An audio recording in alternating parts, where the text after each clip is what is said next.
Imagine a world where beloved sci-fi franchises are revitalized, not by cheap fan service, but by genuine storytelling.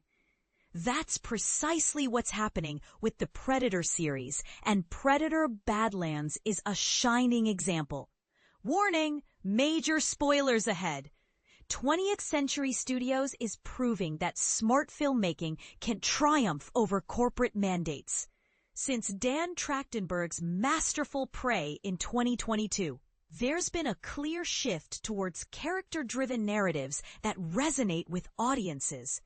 Instead of just throwing in Easter eggs and sequel hooks, they're building worlds we want to explore. This year's animated Killer of Killers and Predator Badlands exemplify this approach, particularly the latter, showcasing how a crossover can be handled with surprising grace and intelligence.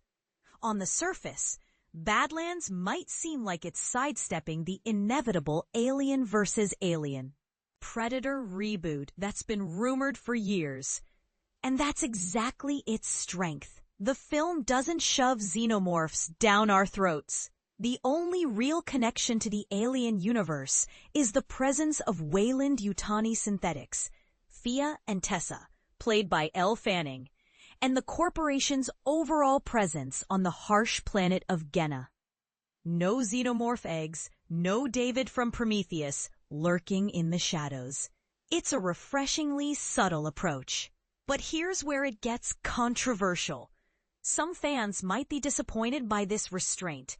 They might crave a more explicit connection, a direct setup for an Alien versus Predator throwdown. But Trachtenberg's choice to minimize the crossover elements is a stroke of genius. It demonstrates that less can indeed be more.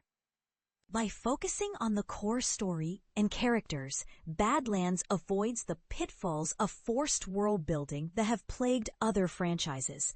And this is the part most people miss.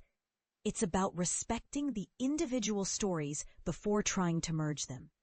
Badlands is a testament to creativity winning out over corporate pressure. Think about the superhero genre, where films like Iron Man 2 and Batman v Superman: Dawn of Justice tried to cram in too many characters and plot threads in an attempt to fast-track a shared universe. These movies became cautionary tales, demonstrating the dangers of prioritizing franchise building over storytelling. Instead of falling into that trap, Badlands resisted the urge to shoehorn in unnecessary alien connections, even after the positive reception of Alien Romulus. From a purely business perspective, a heavy-handed crossover might have seemed logical. Prey and Alien Romulus had both reignited interest in their respective franchises, paving the way for a potential merger. Why not kill two birds with one stone? But Trachtenberg wisely chose to prioritize a self-contained narrative, delivering a film that feels complete and satisfying on its own terms. Some fans might be initially underwhelmed that Badlands isn't overflowing with alien references. However, this focus allows the film to truly explore its own themes and characters.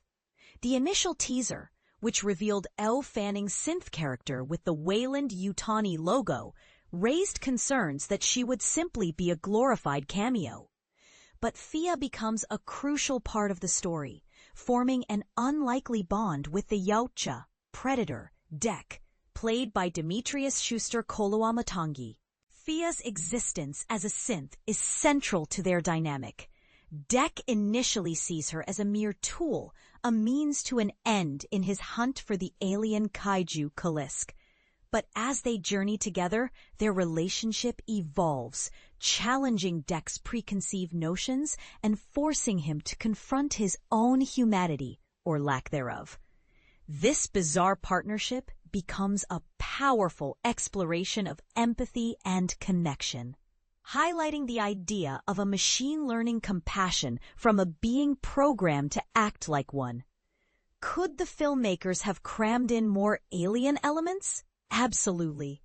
but their restraint only makes the prospect of a future well-executed Alien-Predator crossover even more exciting. It shows they're thinking long-term, prioritizing quality over immediate gratification. So, what do you think? Was Trachtenberg right to keep the alien connections subtle, or would you have preferred a more explicit crossover? Does this approach make you more or less excited for future Alien and Predator films?